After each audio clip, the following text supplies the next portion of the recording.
kali masih menjadi pertanyaan bagi sebagian besar masyarakat. Mengapa Undang-Undang Nomor 22 Tahun 99 harus segera digantikan dengan Undang-Undang Nomor 32 Tahun 2004? Padahal secara efektif undang-undang tersebut baru diberlakukan pada tahun 2000. Di Indonesia, soal desentralisasi menyangkut dua masalah penting. Yang pertama adalah penyebaran dan pelimpahan kekuasaan pemerintahan ke segenap daerah dalam negara. Dan yang kedua adalah pemenuhan aspirasi-aspirasi dan tuntutan daerah dalam kerangka negara kesatuan.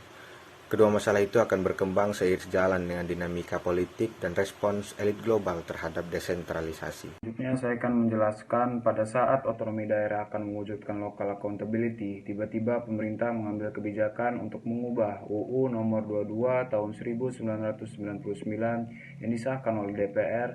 Konsepsi yang dianut oleh UU Nomor 32 Tahun 2004 menyebutkan wewenang dan kewajiban daerah otonom untuk mengatur dan mengurus sendiri urusan pemerintah dan kepentingan masyarakat, mirip dengan otonomi daerah yang dianut oleh UU Nomor 5 Tahun 1974. Jika dalam Undang-Undang Nomor 22 Tahun 99, kewenangan daerah mencakup kewenangan dalam seluruh bidang pemerintahan, kecuali kewenangan dalam bidang politik luar negeri, pertahanan, keamanan, serta kewenangan bidang lain, maka dalam Undang-Undang Nomor 32 Tahun 2004, kewenangan daerah sudah ditentukan sedemikian rupa.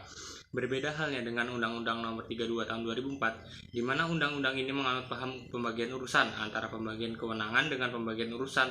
Jelas terdapat perbedaan yang mendasar. Daerah dalam menjalankan urusan pemerintahan berkewenangan menjalankan otonomi seluas-luasnya untuk mengurus sendiri urusan pemerintahan berdasarkan asas otonomi dan tugas pembantuan. Penyelenggaraan urusan pemerintahan dibagi berdasarkan kriteria eksternalitas, akuntabilitas, dan efisiensi. Pembentuk undang-undang yang dituangkan dalam Undang-Undang Nomor 32 Tahun 2004 bukanlah suatu sinisme. Konsepsi otonomi daerah yang dirumuskan dalam Undang-Undang Nomor 32 Tahun 2004 akan membawa pengaruh dan perubahan yang mendasar bagi eksistensi daerah dan pemerintahannya. Prinsip otonomi nyata adalah suatu prinsip bahwa untuk menangani urusan pemerintah dilaksanakan berdasarkan tugas, wewenang, dan kewajiban yang senyatanya telah ada dan berpotensi untuk tumbuh, hidup, dan berkembang sesuai dengan potensi dan kekhasan daerah. Dengan demikian, isi dan jenis otonomi pada setiap daerah berbeda.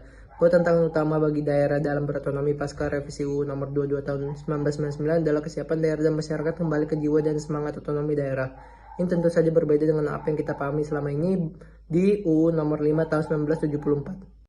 Kelahiran Undang-Undang Nomor 32 Tahun 2004 dengan konsep otonomi daerah yang dianutnya dibangun lebih melihat perilaku elit lokal dalam mengimplementasikan otonomi daerah di bawah Undang-Undang Nomor 22 Tahun 1999.